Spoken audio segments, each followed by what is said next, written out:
Hi, and welcome to The Working Songwriter, the show where today's best songwriters come to talk shop. I'm your host, Joe Pug. Each episode here, we host a distinguished guest, and we ask them to go deep on their inspiration, on their process, on the general ups and downs of making a life in music. So, whether you're a grizzled veteran trying to sell a prototype of the world's first drum machine on Etsy, or else a scrappy upstart making a Trent Reznor-level drum sequence on a free iPhone app, this is your show, because ultimately it is what every writer seeks most, an ironclad excuse to put off actually writing.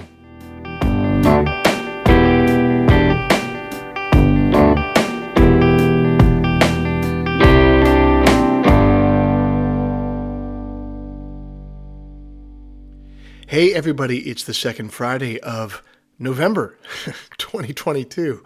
Where's my mind? And I thank you for joining us. This week's show is brought to you by Bandzoogle. Built by musicians and for musicians, Bandzoogle is an all-in-one platform to build a beautiful website for your music. I'm old enough to remember when you had to pay somebody called a web developer to get a website made. It would always be some guy named Xavier who drove a Mitsubishi Elantra with spinning rims and who was always trying to rope you into his pyramid scheme involving elementary school students selling low-grade chocolate bars. And old Xavier would charge you about $1,000 for a website that would be obsolete in 6 months. But it's the future now, you guys. That's not how it works anymore. We're allowed to have nice things now. One of those nice things is Bandzoogle. Bandzoogle powers the websites of tens of thousands of musicians around the world, from weekend warriors to Grammy winners. All the features you need for a professional website are already built in. Hosting and a custom domain name, dozens of fully customizable design templates, tools to sell your merch commission-free, and they've just added custom landing pages for musicians. You can now easily create your own music landing pages using preset page templates and built-in funnel tools that will help you get your pages up and running and added to your music marketing campaigns. The Working Songwriter podcast listeners can go to bandzoogle.com to try it for free for 30 days. Use the promo code TWS to get 15% off the first year of any subscription. Can you guys tell that my baby is teething and not sleeping that much, and I'm a little fried? If you'd like to hear some of my music live in the coming weeks, you can check out my tour page, joepugmusic.com/tour, where there are a bevy of new tour dates posted all around the world, from London to Wolf Trap. Or you can also find me the first Sunday night of every month at 9 p.m. Eastern over on YouTube for Sunday Songs. That's a live stream. I'm live. I'm playing tunes live. I'm taking questions in the live chat. It's a really fun, really interactive experience. I dare to say that we're building something of a community over there, including many people who are listeners to this podcast. So come on over and be a part of it. That's the first Sunday night of every month at 9 p.m. Eastern over on YouTube. Head on over to joepugmusic.com and click on the live stream tab to set a reminder. Finally, if you enjoy this podcast, if you'd like to help it remain a viable endeavor for me, here's a couple things that you could do to help. First, you can become a supporter of the show over at Patreon. Patreon is a platform that allows you to directly support creative endeavors that you find meaningful. You just head to their site, Patreon. You search for The Working Songwriter, or you search for my name, and then you sign up to kick in a few bucks every month for the show. Think of this as a voluntary subscription, a subscription that you certainly don't have to pay for, but that you choose to pay for because you dig the show and because you won't miss a few bucks at the end of the month. If just 1% of our listenership would kick in the price of a cup of coffee every month, it would make an immense difference. So thank you to everybody who's taken the time and the capital to support the show in that way. It's very much appreciated. If you're not in a place to support the show in that way, I totally understand. You can still help us out in one of two ways that are entirely free. First, you could leave us a rating in the iTunes store, or second, you could simply tell a friend about the show. Spread the word about the show. The simple math on those two things is that they will help me much more than they will be a pain in the ass for you. Okay, I'll end all the harassment there. I really hope that you enjoy this week's episode.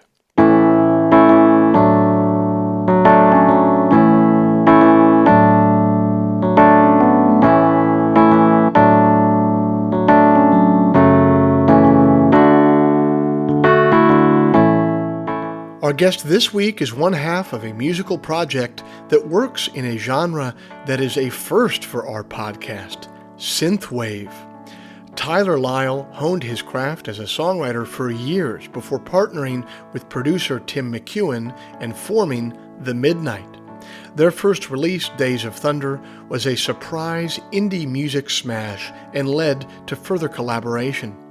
Their album Nocturnal, released independently as well, reached number 17 on the Billboard Dance and Electronic charts.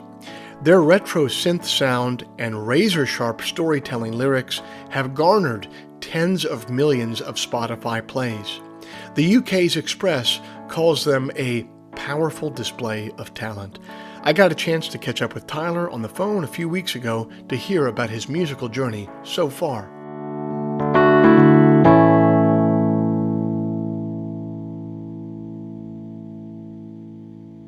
Tyler Lyle, one half of The Midnight. Thanks so much for being a part of the Working Songwriter podcast. You and your partner, Tim, is it Tim McEwen? Is that how you pronounce his last? Correct. Tim McEwen, you guys are kind of an unlikely pair. He's Danish, originally, born overseas, really kind of into kind of synth pop music growing up, it seems like to me. And you, on the other hand, born and raised in Atlanta and had more of like a country music background. Or was that the case? Like, what did music look like in your household growing up? Yeah, it's funny when it's happening, it feels more nuanced, but to hear you say it back, that's exactly what happened. Yeah, I grew up in the rural South. My dad was a music minister on Sunday mornings, and then on Friday nights, he was in a country rock, cover band. So I got music from the rural South, lots of bluegrass, lots of like black gospel stuff, lots of blues. So I got the it was in the water, as it were. And I didn't know that you could turn the radio dial until much later. So what did the worship music sound like that your dad was playing? It was a very small country church out in Lowell, Georgia.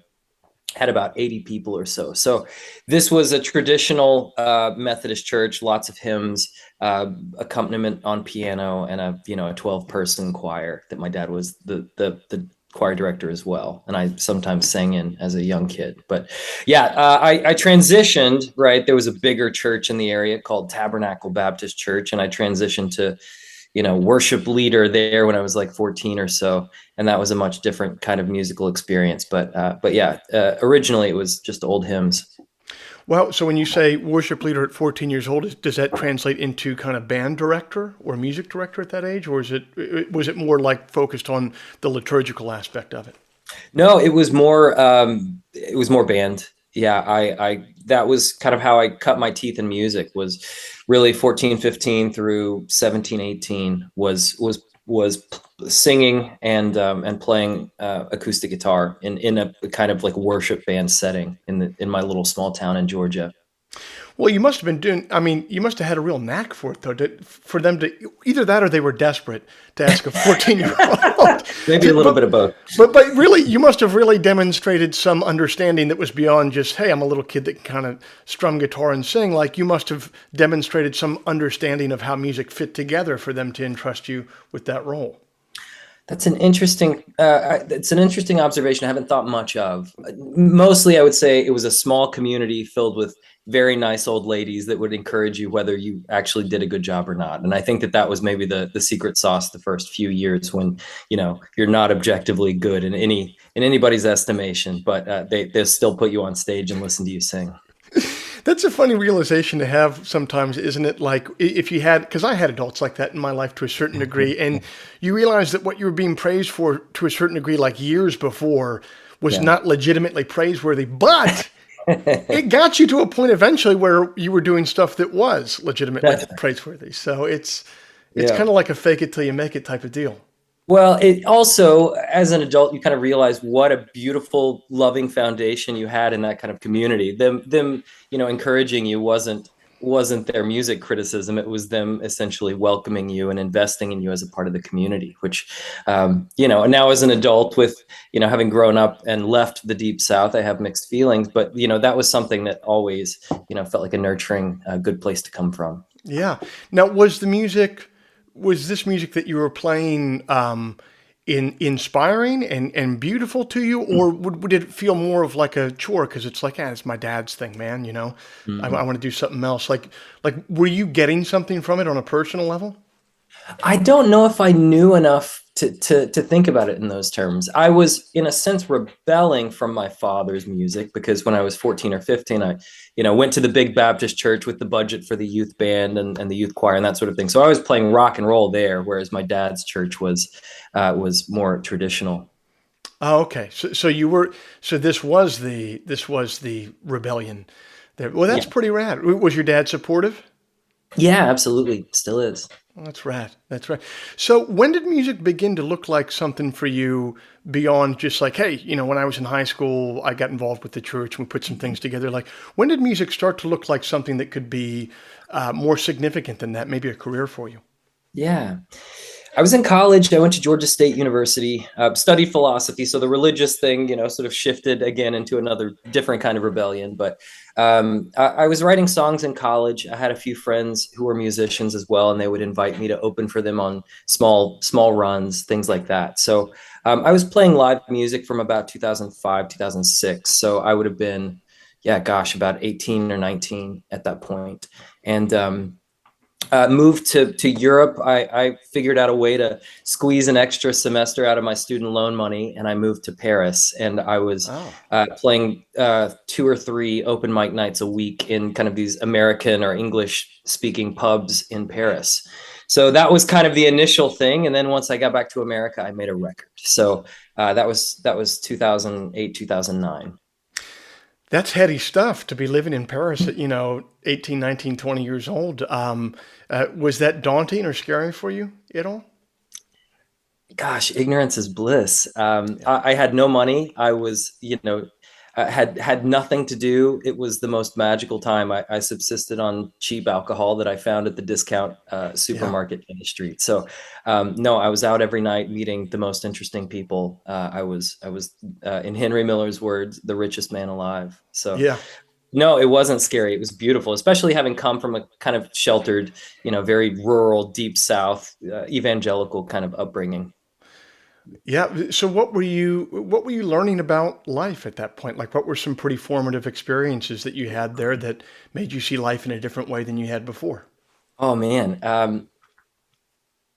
Yeah, so I was in my early 20s. I initially landed in Prague and got certified to teach English as a second language. So then when I moved to Paris with my student loan money, I could have a job. So I learned that was my first real job that involved a schedule and people expecting me to show up places at a certain time rather than just, you know, cut the grass and weed eat that field, sometime before next month. So there was that aspect. I was also kind of philosophically unlearning my religious upbringing. Had my first sexual experience there, and it was like, oh, life is beautiful. Like the things that they told me weren't exactly true. What else isn't true? Um, and just living in a country that didn't need to be founded on the idea of American Jesus to operate. It was kind of an eye-opening thing. Most of the people that I encountered were not religious, and so it allowed me to sort of lovingly unpack some of that stuff and evolve a little bit. You mentioned there an interesting thing I think a lot of people feel, which is when you find out when you become disillusioned by an upbringing, you naturally say, well, if I find this not to be true, then what else isn't true? That's the way that you phrased it. How did It's a you how question, did yeah. you avoid sort of an infinite regression into nihilism at that point? You know Oh, what I mean? Like because no, I'm serious. And like maybe that was yeah, like a yeah. heady way to put it, but like once your foundations, the slats are knocked out from beneath you like that, right? Like once they're gone, like it can be a mistake, and maybe I made this mistake in my life a couple times. It can be a mistake where basically, I'll put it less heady than that. How do you not throw out the baby with the bathwater? You know what I mean? Like Oh, how do you not just destroy everything and then have nothing to stand on at that point? Like where do you stop that regression at? no, I like the phrase regression and denialism. It's to the point. I know what you mean. Yeah, when and I see this a lot now that am back in the South after about 10 years gone, seeing where my friends are with their journeys with that sort of stuff. You um, belief is a combo meal. You get a lot of stuff. You get a metaphysics, a mythos, what happened before I was alive, what happens after I die, what is a positive psychology that I can, kind of remind myself every week to be a better person, who is my community, all of these sort of essential questions about, where do I belong, who am I, what is my purpose. These are all answered by affiliation with some sort of local religious church, at least where I grew up in the South. So unpacking that is a dangerous thing because you now have to come up with answers for that sort of stuff. So uh, I just consciously made a choice, instead of filtering my experience of the world through this sort of metaphysical filter, this worldview. I was going to start from the ground up. And so and this is also coming from a precocious philosophy major. So, the experiment isn't totally natural. It was, inspired a little bit by Descartes and Sartre, but I closed my eyes for a long time, and then I opened them and just wanted to construct a worldview based on the ground up, based on what I saw, what I experienced. And a lot of the old traditional things held, and a lot of the things fell away. And um, I wouldn't say that I've fallen on a hard worldview, but I'm a Unitarian now, and an optimistic agnostic most days in my practical journey. That So make not a that nihilist, but a few clicks removed. No, no, no. That you're very far removed from that. What do they say in The Big Lebowski when the Nazis are after Walter? No, no, the nihilists are after Walter, and he goes, "Say what you will about the tenets of National Socialism. At least it was an ethos, dude." At least it's an ethos. That's right. I knew some of those people. They were very fun to hang out with. Not fun Yeah, to hang out for too long, though. Yeah. yeah, definitely. So it sounds like this very formative experience that you had overseas, if even brief. It sounds like it was relatively brief in life, but very formative. You come back, and you make a record. I'm going to jump ahead a little bit here because this has been really Please fun, do. but I feel like I've been kind of really dwelling on your the midnight years. Fast Yeah. forward me a little bit from making that first record to when you first meet your creative partner of major significance, Tim Sure. McEwen. You guys meet in Los Angeles in 2012, or you're attending, and you guys end up co-writing together. What was the circumstances in which you guys came together? Yeah. So I'd signed a small production deal based in Los Angeles in 2010. I was still living in Atlanta at the time, post college, and broke up with a girl. And I wrote a song about moving to California. And after I wrote the song, I thought, maybe I'll move to California. So I went out there and brought my acoustic guitar. I'm sure you're familiar with this process. Bringing your acoustic guitar to an A&R's office at Capitol or Warner Brothers or wherever. In my case, it was EMI. EMI, sort of tentatively offered me a publishing deal. This was 2011, and I was given some wise counsel to wait, and EMI sort of folded. A lot of my contacts went to other places, but co-writing in Los Angeles in those years was basically like a blind date. So I was hooked up with this fellow from a publishing company called DK, and I thought that was a funny name for something until I realized it was Denmark. He was a Danish producer. Right. And we got in the studio, and he came from the like you said, pop electronic world. He's a producer first in his mindset, and I was a three chords and the truth, acoustic guitar songwriter. So the big challenge that day, we wrote a song called "We Move Forward," and he basically made a loop on his computer and left the room to go get coffee and said, have at it. And my challenge that day was trying to figure out how to write a verse and a chorus under the same chord structure in the same loop because my producer was gone. And as a folk singer, as you need different chords for the verse and the chorus. Yeah. But once I cracked that nut and realized that the rules are bendable, that was kind of the beginning of a friendship and a creative partnership that took a long time to kind of blossom into what it is now. But we released our first record in 2014, and it just sort of lived in these very niche online spaces. The early records are in a genre of what you could call retro wave or synth wave, which is something I had Right. no experience with. The closest I got with that kind of stuff was dancing to Kavinsky remixes in like 2007, 2008, Yeah. at the local bars. But but yeah, that was Tim. And then after about 5 years of these songs living on the internet and finally finding a voice and an audience, we played our first live show in 2017, and it's been a wild ride ever since that first show.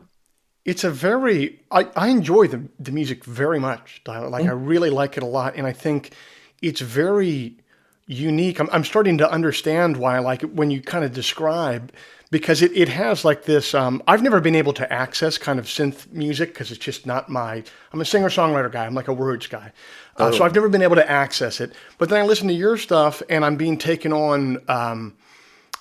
Very detailed lyrical journeys, and now I can enjoy like the cinematic nature of synths and the very like dramatic nature of synths. All of a sudden, it's cool. You mentioned there a tiny detail. It was almost like a technical detail of writing, and you said, "Well, since the producer was out, I had to figure out how to basically give motion to a song, Mhm. make different parts of a song over the same loop, just writing wise." I've noticed that about your songs.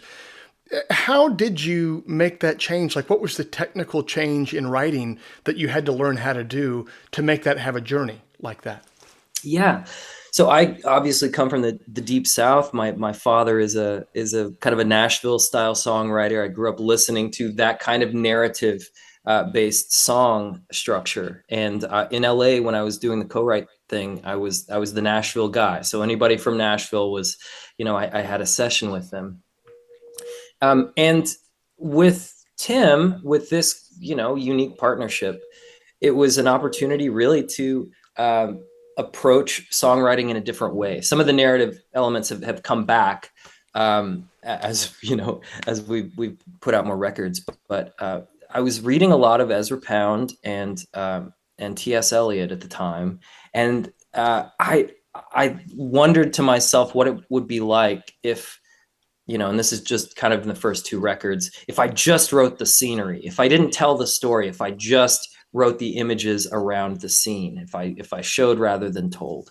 And so that was it ultimately. And I'm still an Americana singer songwriter guy. I still put those records out into the world, but it in the way that my producer partner works, it's much easier for me to just write a ton of songs that fit in all sorts of different places, and then try and retrofit those ideas into his Camaro, as it were, into his Yeah. chariot, because that seems to be the vehicle that is moving. It's got rhythm. It's got an essence about it in sonically, that I couldn't reproduce myself, coming from Americana world. So yeah, it's the way that I'm able to kind of equalize that relationship is just by writing a bunch of songs and then kind of stripping them out, stripping the guts out, and trying to see what fits together as we retrofit it into this synthy skin.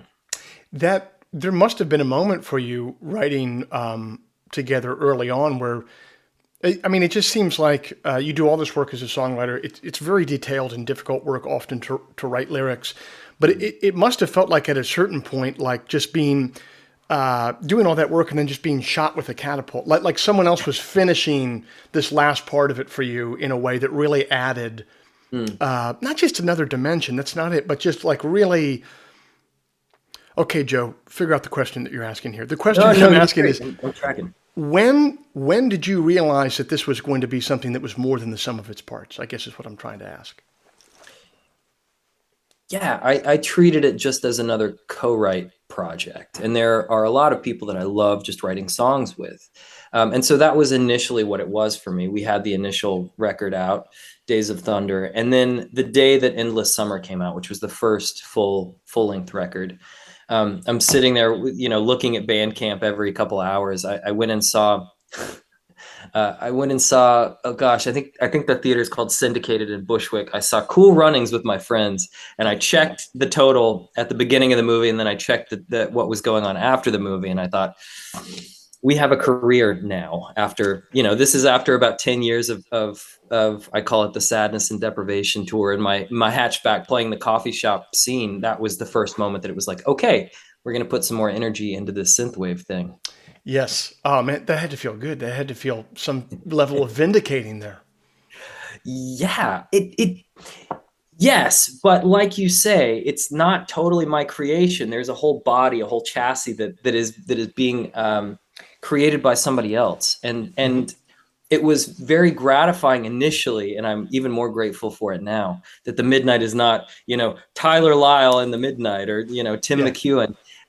It's a different world, and it's a world that I can be a tourist in a way that I can't in my confessional singer-songwriter acoustic guitar stuff.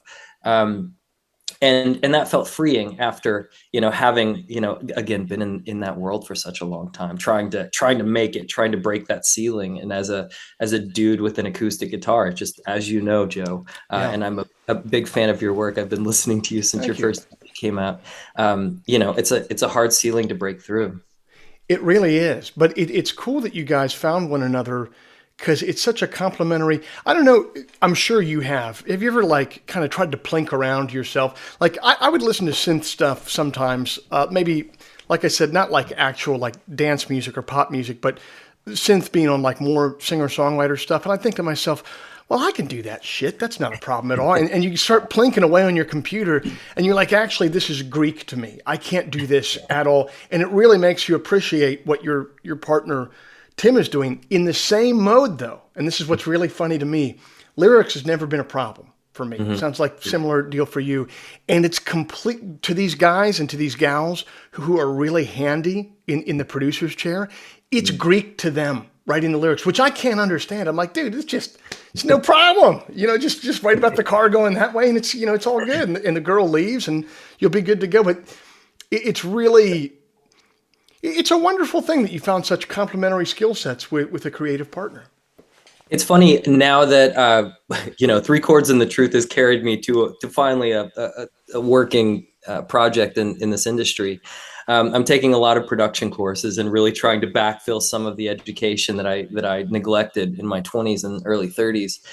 And again and again, I run up against this statement by these teachers of production. The hardest thing is to sit with a blank page and write a song from scratch. Is the lyrics, and I'm like, it's so funny to hear that, because it was always just confounding to go into a studio and go, what's an LA2A do? What Neve 1073? What you guys are speaking in math? What's happening? So I'm in my late 30s now, a feeling of integration, but it is funny to go back to kind of the beginning of that journey and hear, lyrics are the hardest thing. And I'm glad that's where I go to first. That's my home base. Yeah, no. Yeah. In my opinion, the hardest thing is not lyrics. It's trying to make a track, not sound like some, adult version of Coco Melon or something like that. You know what I mean? Like that's everything. Every time I try to make a track, Coco Melon seems to be doing great. So yeah, dude, their Spotify is lit. You look out, and my family is only contributing to those streaming numbers. Mine too, unfortunately.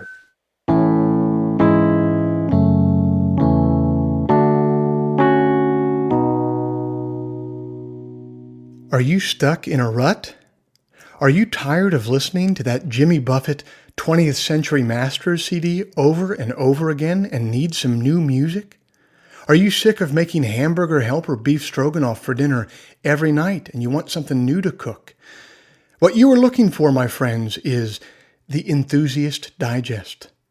That's my monthly newsletter, which arrives in your inbox the first Sunday morning of every month, bursting with musical recommendations, poetry selections, recipes and cooking techniques for my favorite dishes, and items of general interest culled from the vast cesspool that is the internet.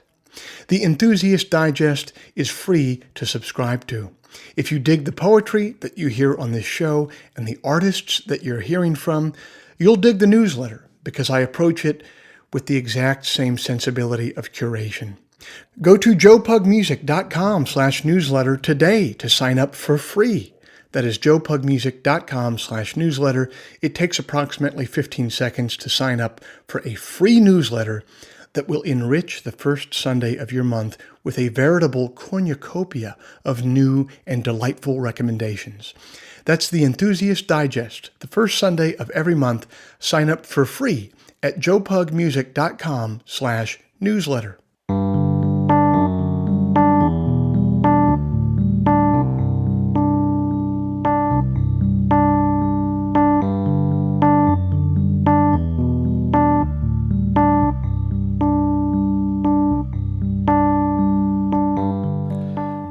Tyler writes lyrics using broad archetypes and lets the listeners fill in the specific details. It's a method that I've always been drawn to myself as a writer. Perhaps I read too much Joseph Campbell in college, but nonetheless, a poet who is a master of the archetype and the symbolic was Federico Garcia Lorca, and one of his poems that best demonstrates that style is entitled Of the Dark Doves. In the branches of the laurel tree, I see two dark doves. One was the sun, and one was the moon.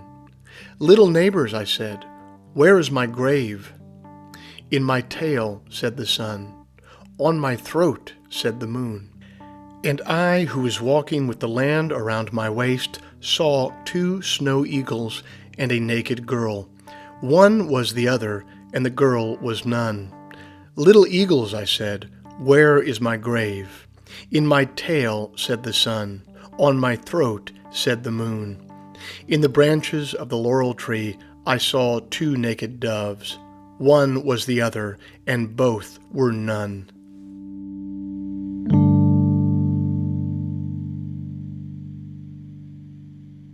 Talk to me a bit about what it's like. You'd gone almost a decade there, working by yourself, where you're the guy calling the shots. All of a sudden, you have a project that is taking a lot of your time, a lot of your creative energy, and now it's not just yours. So now you're having to negotiate with a creative partner.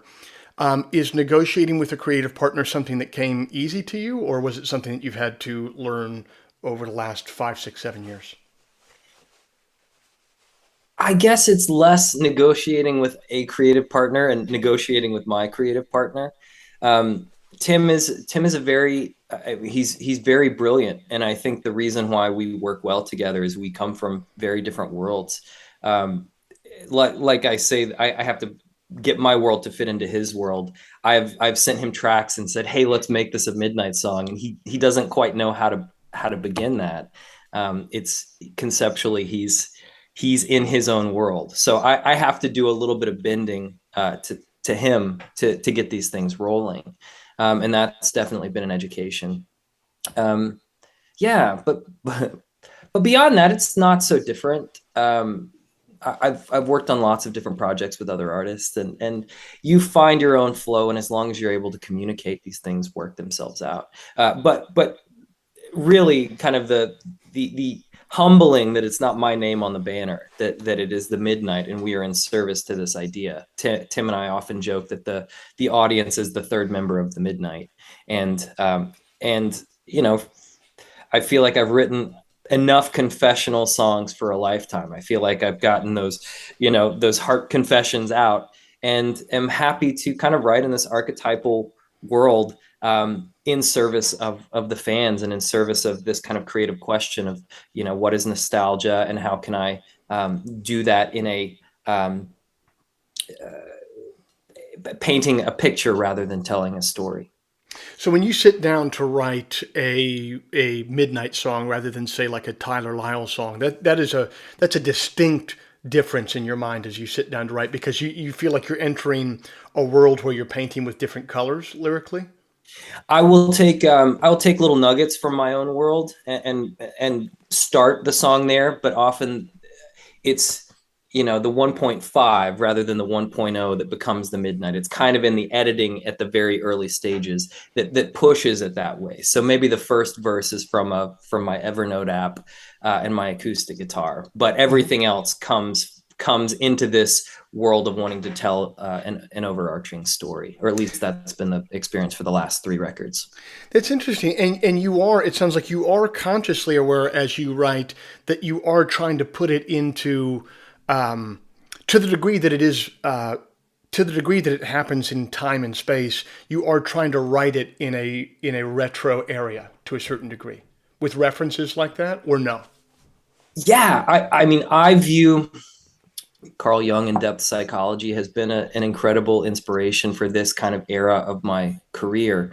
Everybody's going through the same struggles, be it with power or with love or with mortality. These are forever struggles, and I look at the artists who have been able to skin this archetypal world in their own way. And I'm thinking of Bruce Springsteen and kind of the decrepitude of mid-century America, the working class heroes, that sort of thing. So that's one world of skinning it. From my childhood, a country band called Alabama like just did a great job of kind of having this mythos and being able to paint it in its own world. I feel like Parliament Funkadelic did a little bit of that too. And so with the Midnight, I'm just trying to skin these things into, don't fall in love with the monster, and we call it Neon Medusa. It's you're hitting the nail a little bit on the head too much sometimes in the synthwave world, but yeah, I'm trying to skin this archetypal world that already exists and trying to put specific language to it. That is a conscious move most of the time. What are some of those? You mentioned Young, but what are some works that have helped you understand that archetypal world that have shown you the way? Man, so after having read um, Robert Johnson's a Jungian analyst, James Hillman, I don't know if he's still alive or not, but he's in that camp. And then trying to break my head on reading Carl Jung himself, I found Yeah, it's a hard. book. It was actually recommended by Wendy Parr, who's my vocal coach, by Carolyn Mize, and I think it's called this. Oh my gosh, I'm going to forget what it's called. Anyway, it's her biggest selling book, Hmm. but she essentially breaks down the myth of in book 10 of Plato's Republic, and this idea of the soul and the journey of the diamond. She breaks it down in a very simple and easy to understand way. And it was after reading that book. Let me see what that's called. Hang Yeah, on. yeah. Check that out because I'm quite interested. That you should Carolyn Mize. Yes, Carolyn Mize. I think it's called Sacred Contracts. So she's a little more, not to be derogatory, but a little more woo woo. She's academic and she knows all the stuff, but her audience is a little less academic, and that's part of her appeal for me is she's able to explain these concepts very very simply. And she also has a book called Archetypes, and it's been uh, yeah, it's been a good and helpful journey just being able to have my tarot deck and go, well, I don't have any song prompts today. Like, what are we doing? Let's see. We've got Death card. We've got the Lovers. A lot of songs have just come the reverse Lovers card. Wrote a song called Monsters about being attached to the corpse of your former lover. Hmm. Uh, so it's just a helpful creative prompt, and I think it's a more useful songwriting philosophy than trying to start from the experience that you had yesterday at the coffee shop. Yeah. So I think now that you're mentioning it, I think that that's why I've connected with your music and your writing because I think that I connect with music that talks to that speaks about life more in those archetypal ways, and I think There's nothing wrong with like really kind of like realist writing, like you were just mentioning, like realist, like this is what happened at the coffee shop yesterday. This is Yeah. the dress that the woman was wearing. There's nothing wrong with that at all, No. and I can get into some of it. What might be wrong with it is I feel like it's taken over lyric writing for like the last 25 years in indie music. You know what I mean? And like, I do. I Yeah. I just can't. It's just in our cultural moment, it just feels a little overdone right now. So I do find myself racing to stuff that speaks about it in these much more symbolic ways rather than specific. Yeah, that's right. To recognize that the narrator could be anybody, or including you, and that gives you a little bit more freedom to write and make it weird, and make it, not have to fit, what happened at the coffee shop. You're helping me develop a thought here, and I'm probably going to insult 75% of the people that I've had on this show, but I'm realizing that maybe I have a pet peeve, and maybe this pet peeve is, and I'm sure I've said it myself before. I think one of my pet peeves is saying like writing songs is like my therapy. You know what I mean? Like Mm. writing songs There is you a go. way for me to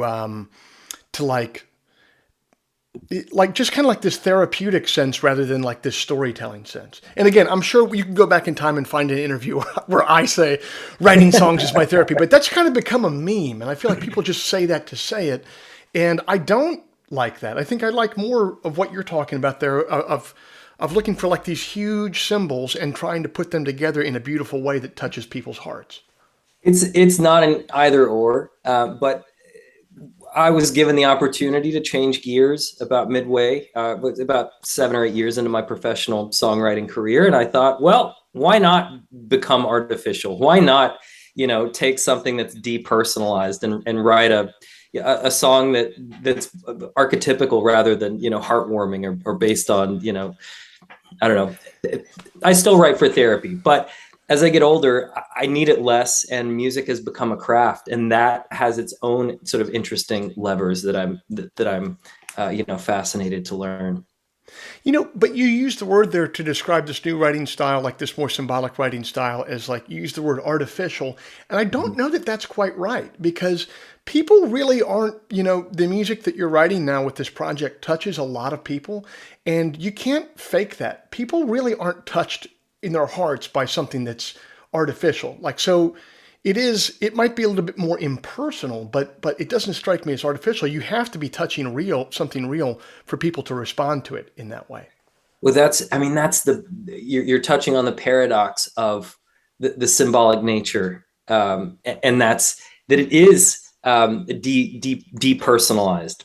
It is a symbol. It is a reductive view of the world. But what we have, the wind at our back is that the listener co-creates the experience with the medium. And so the less you sort of give them to unpack, the more they are able to put their story into these symbols, into these images and archetypes. And honestly, I think that is why people connect the way that they do, is because it is an open platform. You don't need to know anything about, some small regional version of the country. You don't need to know the New York subway lines to understand what's happening in the song. It's totally an open container to kind of put your hopes and fears in. And if you're going through some stuff, shadows in the city, I've made the wrong moves in relationships and said, meant to say I love you, but instead I said goodbye. These are things that everybody understands. So yeah, I'm still curious about it as a songwriting exercise. I haven't found anything definitive about it, but it's an interesting way to work for me because it gets a little bit of my ego and takes a little bit of the pressure off of having to say something, very, very grand coming from my soul, coming from my essence. I can kind of hop on the back of the giants of, much smarter people than me who have written about archetypes and symbols, not least the ancient Greeks and the ancient Egyptians and all these people with the folk tales. It's all the same story ultimately. And it's, if you can skin it in a way that feels relatable, then you've kind of cracked that nut. So when you say skin it, you mean to the degree that you do put details or any geography into it, you're like skinning the outside of an underlying structure with with a skin that is recognizable on the surface to people. Yes, within kind of this synthwave world, right? The siren is crystalline. The the desperado or the outlaw, that's Jason, right? The all of these characters exist, and we're just giving them different names. Gloria's, the Anima, things like that. I'm going to take a bit of a left turn here. This is usually the place in the podcast where I'll kind of like talk a little bit about the music business and how you're navigating that end of it. We only got a little bit of time left though, so I'd rather hit this with you. I'm pretty interested. You have made your way, and you're working on this project, and you have a professional life that sounds very fulfilling. You also have a family at home, and you're in a different season of life, pretty much the opposite season of life between now and buying cheap booze in Paris and teaching English, right? So how are you balancing those two very important responsibilities, your family and this career that you've worked so hard on and that you love? It's a day by day thing. I have a supportive wife. Things like, with the question of having multiple kids, I have the one kid. One kid is portable. They flew out to Los Angeles during the middle of this last tour. I saw them for an extra day. It's hard, but it's fulfilling. It's kind of an answer to a question that was posed a long, long time ago, and so I'm interested to chase it as far as it will go, because it's really fun. It's really rewarding to work with other creative people, and we made the move from Brooklyn to Atlanta a few years ago, just to kind of lower our overhead and lower our conceit of, where is the ceiling? Well, let's buy an old house and just hunker down and be comfy and see what this journey leads. So I feel, very grateful that I have an understanding partner, but it's the fire to get on the chair and be working, as many hours of the day as you can when you're not on the road. So yeah, it's those hours are just things that you have to take advantage of now as a dad. You don't have the option of being up at 2 a.m. Writing a song. Well, you do, but the problem is you got to be up at 6:30. That's exactly right. That's correct. Well, and you mentioned the magic word with doing creative work and having a family, which is overhead. And if you're overhead, if you stayed in New York and you're paying the mortgage on a $3.25 million brownstone, that's a pretty big nut to get to every month. You know what I mean? Rather than the fixer upper, and it, yeah. I mean, it's obviously the family takes precedence and priority, but there's a way to do it where it isn't just financially crushing every single month. Yes. Yeah, it's an equation. I'm solving it. I'll let you know if I ever crack it, but right now it feels manageable. The way and to we crack, don't tour, so that helps as well. You guys don't tour much? We tour, 2 months out of the year. We're doing, on a good year, 100 shows, not 300 shows. Oh, so. Yeah. Not, pre-kids, I do like 200 a year, and then I was like, all right, well, when I have kids, I'll go down to 100 per year. And man, so now I have 3 kids. And you're right, like from 1 to 3, it changes quite a bit. And I've had to go down to I told my agent recently, I'm like, look, I can do about 36 shows a year on the road. If it's a show where I can drive there that day and sleep in my bed at night, those don't count. Okay, I can do as many of those as you want. But right. If it's me gone away from the house, like this, it's a limited amount that can be done. Yeah. You're a member in a different kind of team now, and you have different responsibilities. It's not just to the music and to the fans. No, it really isn't. But there's still some room. There's still some room left. And you're right. You do have to. You start finding time. You start finding time in couch cushions, like in between couch cushions. You know what I mean? You're like, I didn't even know that this 45 minutes here existed, but here it is. And I can I can finish a second verse in 45 minutes right now. That's right. That's right. Yeah, I was asked recently, how did you write this second verse? And I said, well, I only had 45 minutes to do it. So I just threw out whatever was on the top of my head down, and I pressed record and sent it off. And that was what made the final cut. So yes, but you're also wise in that you are, you found the podcast route, and that's another nice avenue to, Yes. it's creative, and it also allows you to be, I assume, at home or close to home. Do it from home. I really think without a family, I might have not continued doing the podcast or done it in a much more limited way. But it's like, well, there's a way where I can continue to make revenue. But, my kids were right after we get off the phone here, I'm going to pick up the baby and then I'm going to go pick up the kids from school at 3. You know what I mean? And if I'm if I'm getting ready to play the Tractor Tavern in Seattle right now, like that's not an option. So. Makes you way more efficient, and it's a hard thing to kind of explain for me to my teammates Yep. about how how regimented kind of everything has to be, but Yes. it makes you better in a lot of ways. And I don't know what your experience with this has been, but you find that the muse can keep up. Yeah. The muse can work with office hours. Yeah. It's not a miracle to change these things. Yeah. Yeah. Well, and that just in general, that was something that needed to go anyway. I think a lot of us early on in our mid-20s, we needed to write a song. It's like you needed the right amount of sleep and a hand-rolled cigarette and, a nice view it's like, nah, you can just write a fucking song. Like it's fine. Just write it. Yeah. Well, listen, man, it's been a real pleasure. I'm a big fan of the music, man. I think it just sounds great, and I can't wait to hear. Congrats on the new record, and I hope it all goes swimmingly. And thanks for being a part of the Working Songwriter. I appreciate it. Joe, thank you so much for the opportunity. It's great to meet you finally. I've been a fan for a long time.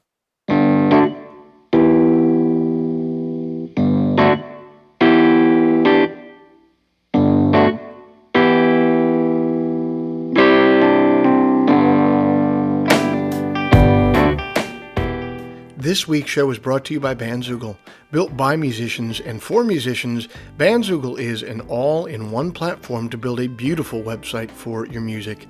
Use promo code TWS, the initials of our podcast, TWS, to get 15% off the first year of any subscription. The Midnight's latest album is entitled Heroes, available everywhere music is sold or streamed. If before we meet again you sit down to write, please remember, an expensive drug habit is not a song, a compelling Instagram account is not a song, and most importantly, reverb is not a song. So let all that take care of itself, and for you, just keep your eye on the song.